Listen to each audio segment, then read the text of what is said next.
we like to consider our program here at UEA as very holistic and very all-encompassing. And with that, we've got a couple of things to go through. So a little bit around our facilities, our participation programs, our intramural competition, a little bit on our sports clubs, our inter-university competition or intercollegiate competition called BUCS, and also a lot around our elite performance and scholarship provision as well. So thinking about how we are structured as a sports department at UEA, like I mentioned, we like to see ourselves as very holistic, and within all of our programs and sports clubs, we are providing something right from those people who've not got any experience of doing any physical activity or sport, right the way through to those people who are competing at national or international level in their sport. As you can see with this pyramid, there are a number of options. From the bottom of the pyramid, we have pay and play, which is casual use of our facilities. A little bit of information on our gym memberships. For students, the annual payment is £150 for the gym, and you have access to that any time of day, apart from 4:30 till 8, Monday to Friday, when the gym is open solely to the local community. You can also join different fitness classes as a pay and play option. If you pay at full price, these are £3.50, but there are some student alternatives which enable you to access fitness classes for a reduced rate of £2, which I'll cover in a few minutes, and also the opportunity to join in with some sporting specific activity for only £1 a session. There's no obligation, it's zero commitment, and it's completely up to you as to whether and when you want to join in. Moving up from that, we have our UE Active, Ziggurat and Navigate Norfolk programs, which I'll explain a little bit about in a few minutes. Our intramural competition, we have two sections to that called Battle of the Halls and Ziggurat. The Ziggurat competition is an academic focused program where different academic schools will compete against each other for the Ziggurat prize, and lots of different types of activities in there. So we have everything from boccia to netball, mixed netball, and we even introduced Quidditch this year for the first time, and that went down really, really well, and something we want to continue. We have some off-site activities as well, including bowling, and it's all celebrated with an end-of-year event as well. Moving from there, we have a range of participation focus clubs, and these are clubs which don't necessarily involve competition. So our Fallon Mountaineering Club, for example, who go all around the country visiting different hill areas and do different types of walks, is one of those. Our Surf Club, for example, is focused mainly on participation. There is a competitive element to that, but they will go all around the country, and they will do trips at weekends to go and surf in different locations around the country. And they regularly hold a surf week away, and last year it was in Morocco. This year it's not taken place, but we hope that next year that will be an opportunity for members of that club again next year. The competitive side of that, like I said, it's quite holistic, so participation through to elite. Going back to surf, they compete in the British Universities and Colleges sports programme, and every year they go down to Newquay in Cornwall, and they'll compete against other universities as part of that competitive programme, alongside lots of other different sports who compete in that programme as well. Some sports will compete weekly, other sports will compete as a one-off at a weekend, and then there are other sports that compete in separate university competition, or different competitions specific for that sport, such as cheerleading. Both cheer dance and cheer stunt will compete at the BCA Nationals each year as well, and do other competitions at university level. Looking at the top of that pyramid, we have the elite performance element, and this includes our scholarship programme, but also our performance sports programmes. So the likes of football, rugby, basketball, our elite performance programmes, and those performance programmes have a range of different support services, strength and conditioning, nutrition, performance lifestyle type support, so lessons on time management, and they also have access to the elite coaches program and additional facility usage. The individual scholars themselves have different categories and therefore different levels of support, and we'll cover that towards the end of the presentation. So that's a very, very quick overview of the entire programme, and now we'll go into a little bit more depth. So with regards to our facilities, we're very, very lucky at Sports Park to have a 5 sports hall facility, a 50-metre swimming pool, Olympic size, an 8-lane running track, 2 hockey astros, some 3Gs and 5-side 3Gs, and we also have access to what we call our Colney Lane playing fields, which is about a quarter of a mile at the other side of campus, which is around about 20 acres of land, I believe, that's open for sporting access.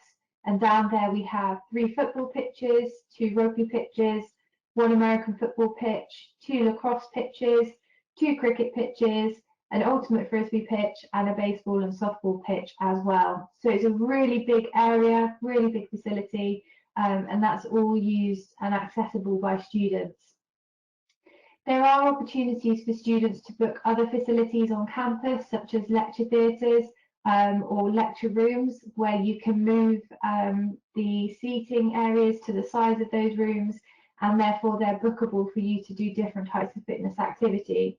Some of our clubs, including swimming and yoga, do this on a regular basis to hold additional classes or fitness sessions if they can't fit that into their normal training time. But it may be that as an individual you wish to do something similar as well. In addition to our on-site facilities, we also utilise a lot of off-site facilities, and you can see pictures there of the snooker hall, which is held in town. We have access to Whitlingham Lake for our rowing and sailing, kayaking groups. We also have access to the Norfolk Snow Sports Centre for our snow sports teams, and we use a variety of local schools as well for additional activity, including sub-aqua. And we're really lucky in Norfolk to be surrounded by lots of land and what we call the Norfolk Broads, which provides great opportunities for our surfing, our sailing, our kayaking and our rowing groups. So I mentioned before about our drop-in sports and our fitness classes. This slide is very much focused around our drop-in sports. So you can see on here that we offer a range of badminton, swimming, men's football, climbing, squash and gymnastics. We also do hockey, small-sided hockey, so 5-a-side, and volleyball once a week. These sessions are for anybody of any ability to go and join in. It is simply £1 a session, and there's no obligation to commit to going back at any other time. So it's a really great way to try out a new sport, but also to experience something with some friends that you may not have done before. But if you don't like it, you don't have to go back. If you do like it, you can keep going back, and you may progress into the larger club atmosphere. Specifically with men's football, that is run by first team members, and therefore players are often scouted from the drop-ins all the way through into the club and performance teams. Our group exercise classes are a range of fitness classes that you can participate in. If you were to pay full price for these classes, they're £3.50 a session, but we have a range of student-focused sessions, so you can actually book onto one of those places for just £2 a session. And these are a range of different fitness classes that you may participate in. This is this year's timetable. That may change going into next year.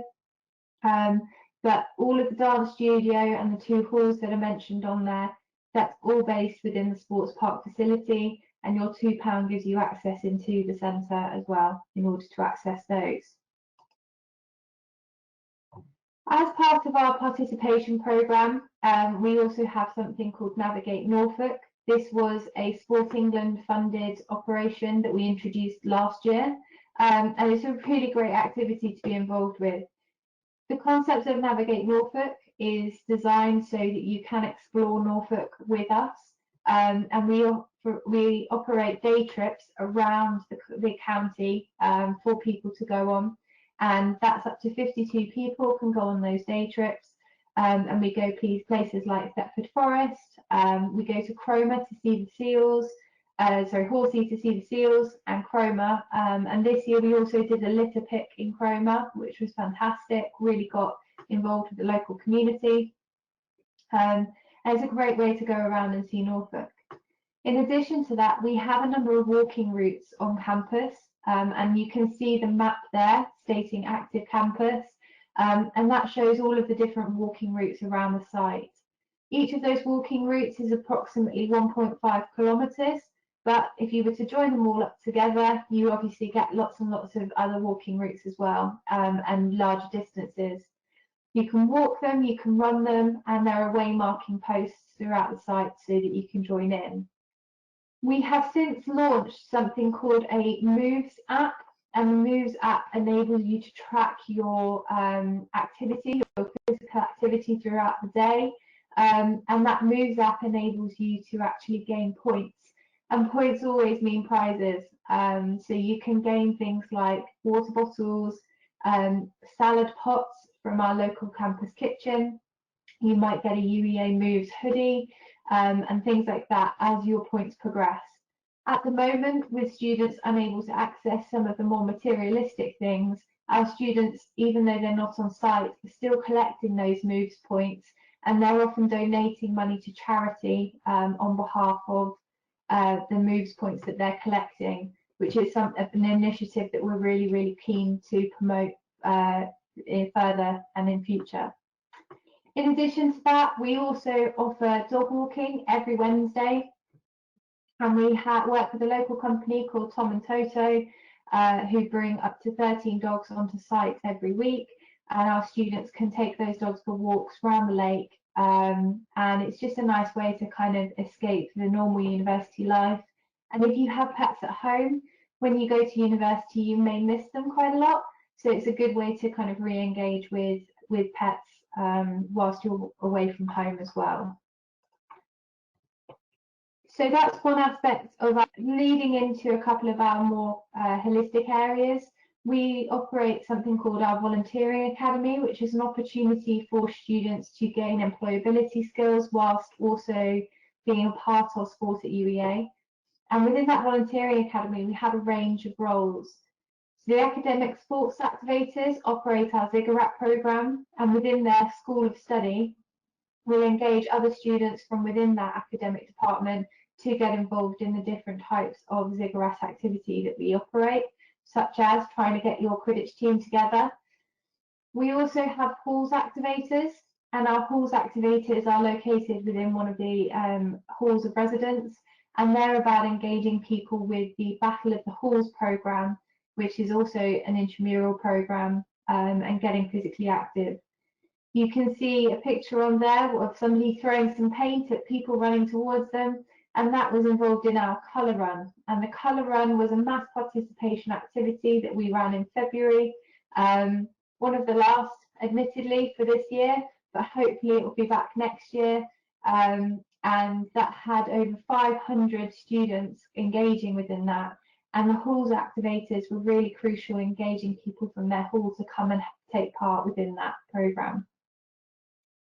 NGB activators, or National Governing Body activators, work with us on behalf of the National Governing Body, including volleyball, rugby, football and tennis, and they'll help us engage more people within those activities at the university, thinking of new concepts and ideas for us to promote to students so that they can actually experience something different, new, or get back into something that they may not have been able to before.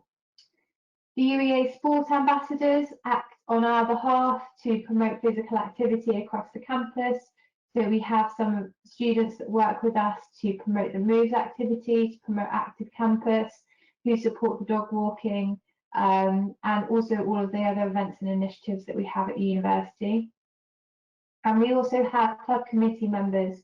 So each club, of which we have 58, have a range of different committee members, and those committee members will be proactive in engaging people within their sport. Some sports have 200, 300 members, other sports have 25 to 30 members. So there's differences in the numbers of people they're trying to engage within their sports, and therefore the activity that they run. And the club committees are in charge of leading that. In addition, we have coaches and officials who work within the different sports programs, and they are often students. You can see up in that top right-hand corner a picture of Dave Gilbert, who is the men's hockey coach. Dave actually started with us in his first year. He's currently studying a PhD and has been at the university for 6 years. And Dave progressed from a player within the first team setter right the way through to being the head coach as he's progressed through his hockey playing abilities. And finally, supporting events and campaigns. So I've mentioned the colour run, but also things like launching the active trails and things like that. Our students are heavily involved in supporting those elements.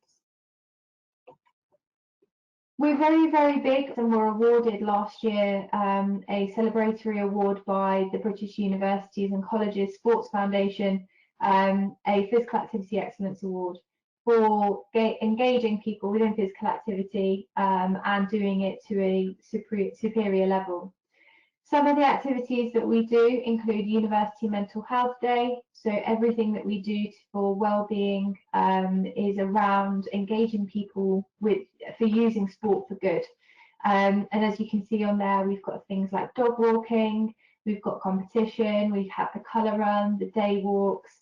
We also do a huge range of disability sports and try to engage more people from a background of disability to engage within our sports in different ways. And we also have a range of scholars who classify within different para levels as well. So we really, really want to engage as many people in physical activity as possible because we see the benefits that it has on so many different people. We also have recently launched a sustainability programme whereby we are investing on behalf of our emissions that we produce as a department.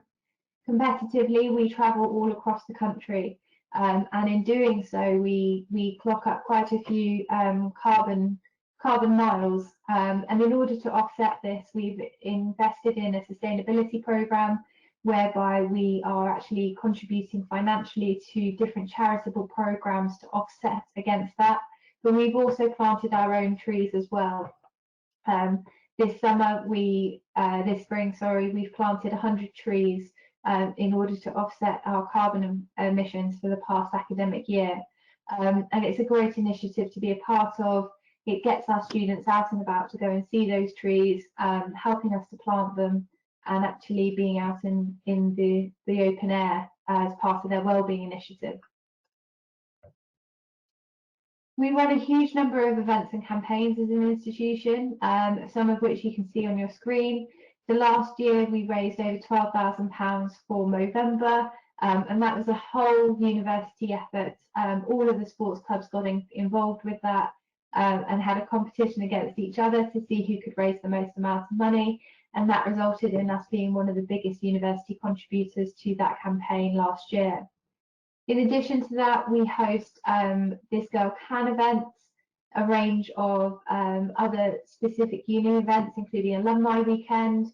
We have Derby Day, where we compete against Essex University, and we've won that for the last 7 years in a range of different sports. We also celebrate internally the achievements of our students. So the sports awards, which were held recently, and you can see on our social media, specifically on Instagram, the winners of those different awards and the types of different awards that are granted each year. And in addition, we celebrate individual achievement through Colours Awards, either contribution to the club or excellence achievement at their half and full colours level. This slide is a little bit more information about our Ziggurat programme, which is our academic intramural programme. And within the academic intramural programme, there's a huge range of activities that take place, and you're competing on behalf of your academic school.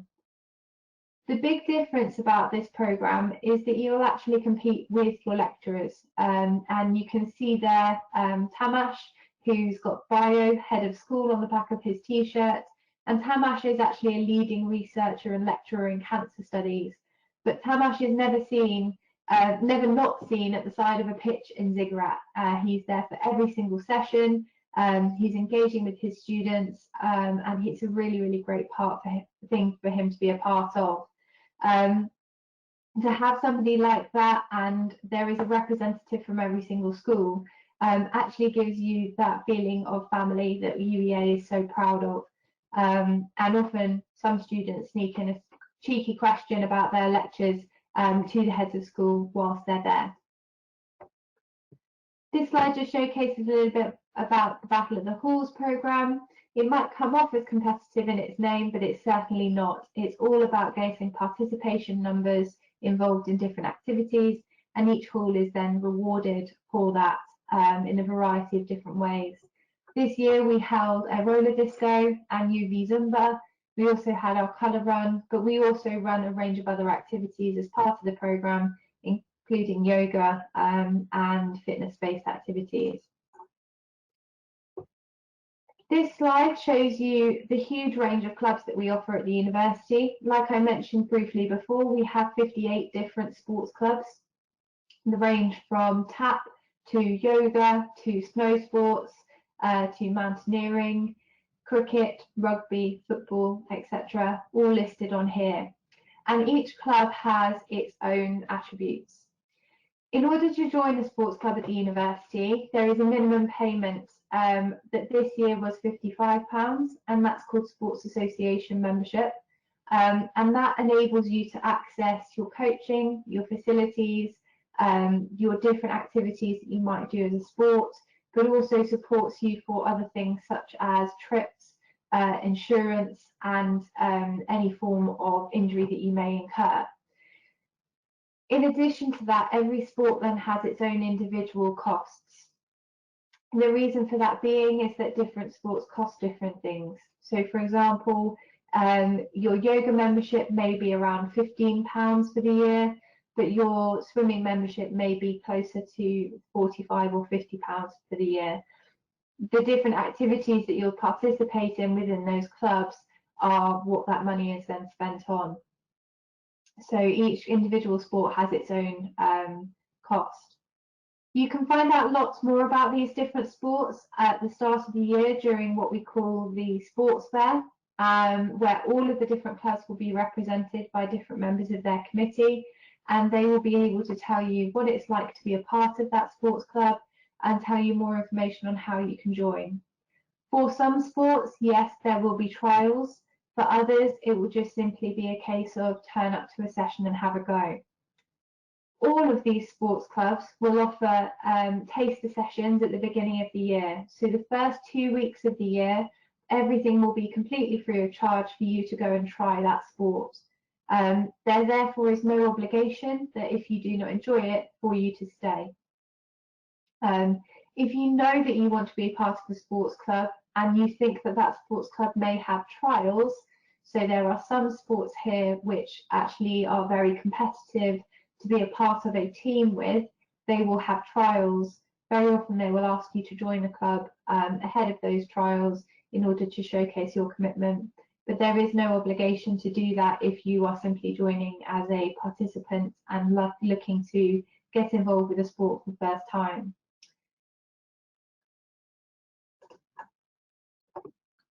All of our sports clubs are really, really fantastic at getting involved in different types of initiatives. And this slide showcases a number of those initiatives that they may get involved with.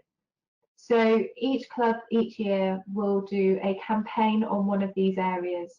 For example, our ballet club did a section on sexism last year, where they went around in their leotards, and it was called Love Your Leo.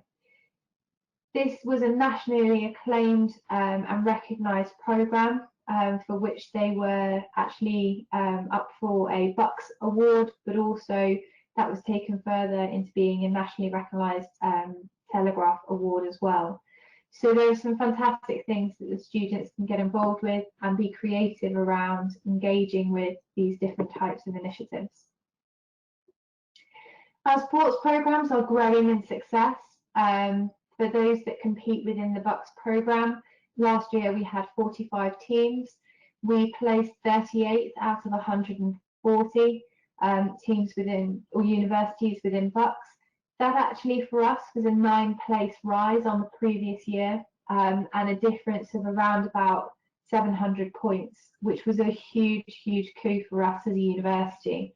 We are now being seen, recognised nationally for the enhancements of our sporting programmes. And that is including 9 BUCS promotions. We had 3 trophy finalists. We had 2 Conference Cup champions. And we also compete a lot locally as well, and had 6 local league champions. Within all of our sports programmes, we invest heavily within our coaching. We try to ensure that the facilities are as best as they can be. And we're also expanding that programme now to look at nutritional advice and upskilling. We also do elements of physiotherapy and massage for our students at particular levels. And we do try to ensure financially that those clubs can be as sustainable as possible so that they don't have to worry about those financial implications of rising through the ranks.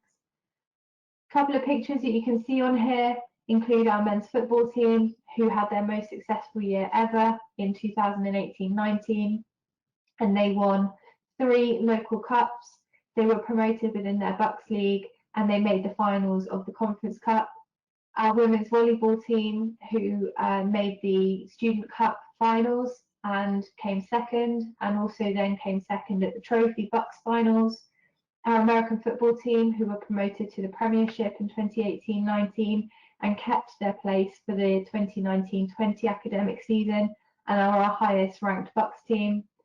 Our women's hockey team, who came first in the Conference Cup finals, and also our ultimate frisbee team, who came third at their national championships as well.